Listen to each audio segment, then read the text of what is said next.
Okay, welcome again to the Troll Tribune, which is a series of interviews that I do with people that I meet while I'm, originally was while I was trolling. And in fact, I met this person, Esperanza Marquez, a few months ago while looking at a black nationalist website. I mean, we could probably talk a little about that later, but it was a pretty humorous conversation in retrospect.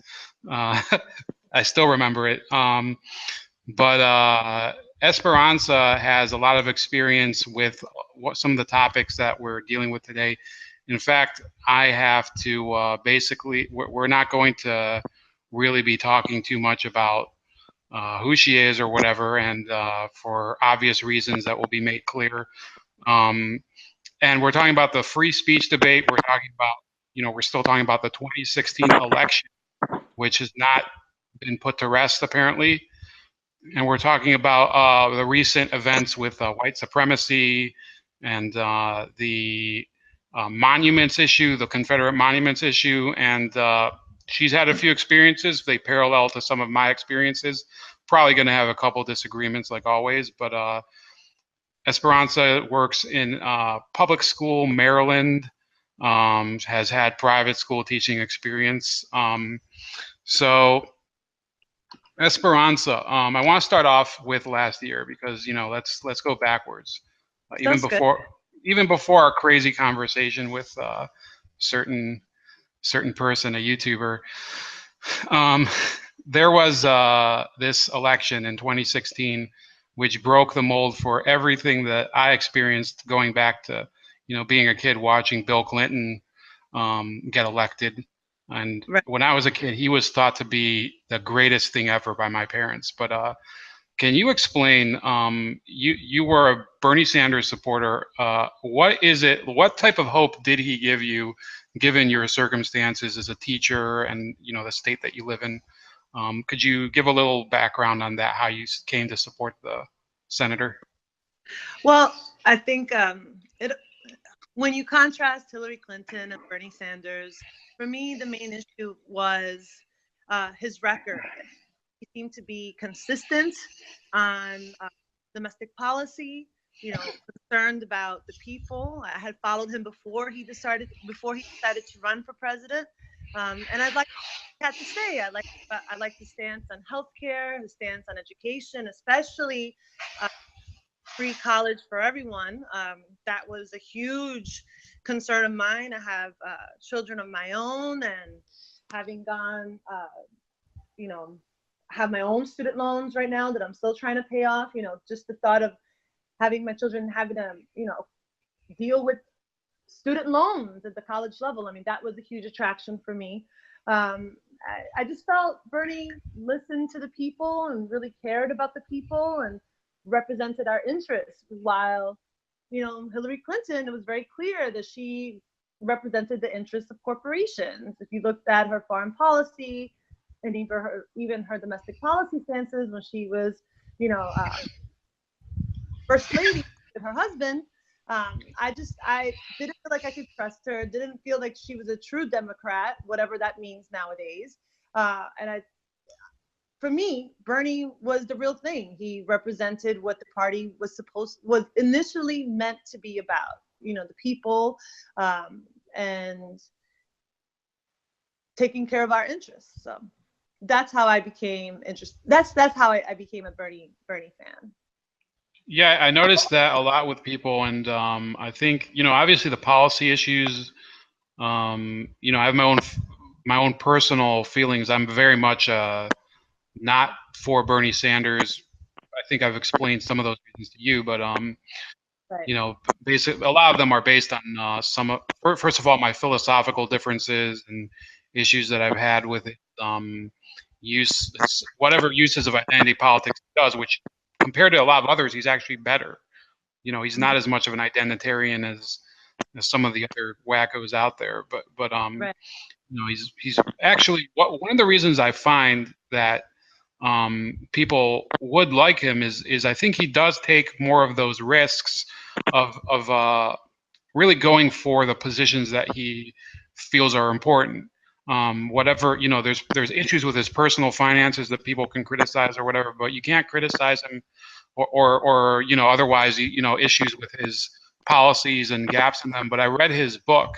Have I don't know if you have, but his book, Outsider in the House. And it does paint a portrait of somebody who has more of a commitment to those issues, especially the healthcare and the college. Would you say, how active were you in the campaign? Were you like going out there and organizing and talking to people? Obviously, there was a primary in your state. Right. What, Um, and I yeah, go think ahead. so. Yeah. So I took my children to a Bernie rally, which was I mean, I've never been to a political rally ever. And so that was a huge deal. I mean, it was a big moment. And it was a lot of fun. Um, so I mean, I took my children to a Bernie rally. I talked to friends and family about Bernie. In fact, my dad was a huge Trump supporter from the beginning. And I even got him to the point where he said that if it was Bernie versus Trump, he would have voted Bernie, which was, I'm disappointing that they, ended up being Hillary versus Trump. But yeah, so I mean, conversations with family, conversations with friends, going to a Bernie rally. Um, I didn't do any phone calling or phone banking or anything like that, but lots of conversations online as well, talking to friends online or people that I met online about Bernie. But the big deal was mostly talking to family about Bernie and trying to get them to vote for him. That was, and then the Bernie rally. So yeah, that was the extent of my support. So, Yeah, I mean, yeah, obviously there's commenting towards people and whatever. I mean, that's I think I can take that as for granted. I mean, that was the extent of my involvement. I didn't. I mean, I think I donated to one of Bernie's. Oh, right. Yeah, and What's that? also too on a Sorry, regular sorry. basis. Yes, I did. I signed up for like monthly donations to the Bernie Oh, campaign. right, and now there's this lawsuit that is going on. I think we discussed it a while back. And I am following it once in a while. There's too much news going on. Yeah, way too much. So yeah, I hope that you did follow up on it. But I myself, I'm a very right-leaning economically. Uh, so I was not going to donate to Bernie Sanders, but I actually did donate to one of his supported congressional candidates, Canova, who was running Oh, against. okay. And actually, one of the funny things about politics is that sometimes you'll see somebody. I mean, I didn't meet Tim Canova because I don't live in a state, but I saw a debate with him, and despite his progressivism, his views seemed much more sane and practical than the wacko that was running against him, Debbie Wasserman Schultz. Um, Right. do you feel that progressives are that there's like a conflict between those that are offering like a real platform and guidelines for their positions and some of the stuff that we've been seeing like over the weekend? Do you think that there's like a split in that respect, Oh, or do you so think that it's sorry, go ahead. I was thinking about that. So I was thinking about how is it that what's going on with the left right now, and I was thinking about remember when um, they were blaming Hillary's loss and everybody Bernie, hardcore Bernie bros. How bros didn't vote for Hillary, voted for Jill Stein, or they voted for Trump, or they like in other words, they were not loyal to the party, right? That they were loyal to an outsider coming in. And so I'm wondering if the people today who are uh, the ones who are advocating for tearing down these statues. I mean, are these the Hillary supporters? Are these the Bernie supporters? Like, what is going on? What is happening within the left? That's making it. I can't figure out where people stand at all. I have no idea what party at all. At all. You have the extreme SJWs who are. I mean, what is BLM? Are they SJWs? I mean, what is? It's just too much, and I don't understand what's happening. We're definitely fracturing even further. So yeah, I guess there's like an issue there where and I see some of the blindness on the conservative side too, where I mean, the problem is that you have almost two countries where people on the right side don't watch the left broadcasts and vice versa. I do watch a lot of left-wing creators like Tim Black and even Jimmy Dore, who I think is hilarious. Yeah, and he's and great. Awesome. and I think it's important, sometimes in terms of, let's say comedians, Louis Black, a liberal comedian, fantastic comedian who very anti-Republican, but he can create like criticism with class, and some of the things that I've been seeing, which is a departure from that, is this new criticism, which you're talking about, which I think, yeah, a lot of the Hillary supporters remember during the campaign. There was a remark. She was caught on tape, Secretary Clinton, Right. saying that a lot of the Bernie supporters were basement dwellers who hadn't gotten jobs. And I thought, okay, you want to talk a little trash, but it's just incorrect because, there are a lot of Bernie supporters that I could say that's true, but there were plenty of rural Bernie supporters, farm owners, stuff like that, and it's real. You have to at least try to make a appeal to the people that are opposing you within your own party, if not for the whole country. And she didn't do that. Did you feel once he bowed out? Remember, this was in July. Did you feel that your vote was taken for granted by the rest of the party? Oh, definitely. I mean, I was like, when he decided. I'm sorry, that's my daughter in the back. Once he decided to, well, okay, when he stepped out, for me, it wasn't even it wasn't the moment when he stepped out. It was the moment when he endorsed Hillary. I don't know if you remember that moment, but the look on his face, the expression on his face, did not indicate any type of. He did not show any enthusiasm. There was no heart behind his decision to endorse Hillary Clinton. And that for me was when I felt betrayed by the party, when I felt betrayed by Bernie, and when I felt that definitely that my vote did not matter any longer. That not even that I was being taken advantage of or that I was taken for granted in any type of way. That I did not matter. That it was being forced upon me, per, eventual nomination. Like, there was just, I mean, it was, when California happened and he lost that primary, and which seemed to be very shady. I basically was like, okay, that's it, it's done. So I mean, it wasn't even a feeling of being taken for granted. It was like I didn't even matter anymore. I didn't even matter anymore. What was interesting to me was when, because I had coworkers who were huge Bernie fans, supposedly, and the minute he endorsed Hillary, it was done. They were with her, and I didn't understand that. I didn't understand. It was more when I decided to go for Bernie. It was more about what I wanted American politics to look like. Finally, what I wanted the presidency to look like. And he represented a significant change from what was typically going on in Washington, which is why I didn't understand. I didn't get that.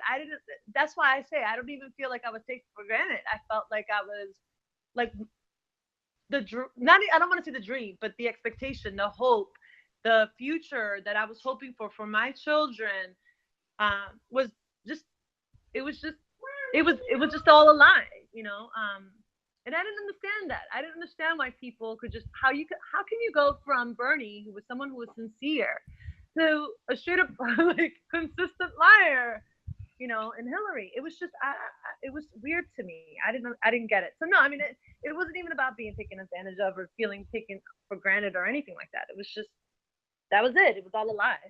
Yeah, I think I had a slightly different experience because I was a very strong Rand Paul supporter. I still would take Rand Paul over any of the other people. Even Donald Trump, I've kind of come around to a number of the Trump policies. There's other ones like his Treasury Secretary and Secretary of State that I completely I don't know why I would support these people, but Right. but it did take me a long time to admit that some of his ideas were even okay, because they just didn't seem like they were either important or that they were even smart. But I think Right. he's redeemed himself in a couple ways. Um, and it's very polarizing. I mean, I can speak from, and you could probably, we're going to get into that with your place of business, but when I go to work, I don't feel that I can speak my mind in terms of, the fact that I want to support certain policies. That, there's certain things in Trump's personality I think are, funny, or, you know, that I support. And then there's things that I don't like. And Right. instead it has to be either hot or cold, or positive or negative on the, polarity. Right. And I don't feel comfortable with it. I actually left the lunchroom today. I went and ate out because they started talking about it. Right. So what I was gonna say, and this isn't really a question. It's kind of that piece I sent you earlier, which was Mm-hmm. very bizarre. Um, was this woman? She said, "I studied the all right, so you don't have to." Now, I Right. did I did Right. find out later that she did say that kind of ironically, or write that Mm-hmm. ironically, but she said some of the same language that was used against Bernie and Trump supporters. She said, for example, this patriot prayer recruits from across the conservative spectrum. As you might correctly guess, there were a fair share of corn-fed chads in MAGA hats at the rally yesterday. That reminds me of the Bernie bro slur that they were saying. And then she actually did bring it up. Let me see here. She brought up the word, the inclusiveness of Kekistan and groups like Patriot Prayer work two ways. First, it lures people who might not have been traditionally part of the GOP out of their mom's basement into the welcoming bosom of far-right causes. So, given Right. given that type of reference, I think yes, some of these people are Hillary supporters masquerading as, I don't know if you'd call them bona fide progressives, but um, yeah, I think there's definitely an issue where Hillary people or Obama people are masquerading as principled progressives here. Um, Yes. Yes. Yes. I know. What was funny about that article, I don't know if you're going to talk about that at any point. What was funny to me about that article, at first I felt that she was being genuine. And then as you continued, woman, this is like a smear piece against the alt right, because it's funny. I follow. All right, so on my Facebook feed, I have a variety of people, right? So sometimes I'll listen to Jimmy Dore. I like Lee Camp. I think he's funny. But then I also read Milo and Breitbart and Paul Joseph Watson. So I'm all over the place. I like getting my news from BBC, and Daryl will pop up every while too. Vice News. So I get my news from everywhere already. And so, but what's funny is that according to her piece, I would be a member of the alt right. You know, I would, because I identified there were some issues where I would agree with Trump, the quote unquote Muslim ban, or issues on immigration, for example. Um, some of those things. I mean, that would mean that I'm alt right. Whatever. I don't like how transgenderism is becoming an issue in this country. Like, what is that about? Um, Not to say that they don't have the right to be who they are. They can be whoever they want to be. I really personally don't care. So why is this an issue? So a lot of those, yes, my baby's in a room. So a lot of those things, because of where I stand on those topics, I would be considered alt right according to her. And I would be considered a Nazi sympathizer, which is outrageous to me. It's just, no, I'm not. I'm not a member of a hate group. I don't hate people at all. In fact, it hurts me to see that this country is, divided the way it is, and politically divided it now through violence, which Hello? is outsane. I don't know. It was a weird article to me. And it goes to show, you're right, you cannot speak freely in this country. If you do not follow the left on every single one of their issues, on every single one of their points, whatever their stances might be, you are now a member of a hate group. You are now a Nazi because you believe in free speech or whatever the issue is. They're forcing dichotomies, they're forcing polarities, as you said. You cannot speak freely at work at all. I mean, after Trump won, I basically, my yes is broken. After Trump won, basically that was it. I could not speak anymore. I had to keep my at work. It would turn into all out arguments, and I'm not in the mood. I can't be getting into that at work. So yeah, I mean, the situation is just out of control. Yeah, absolutely. And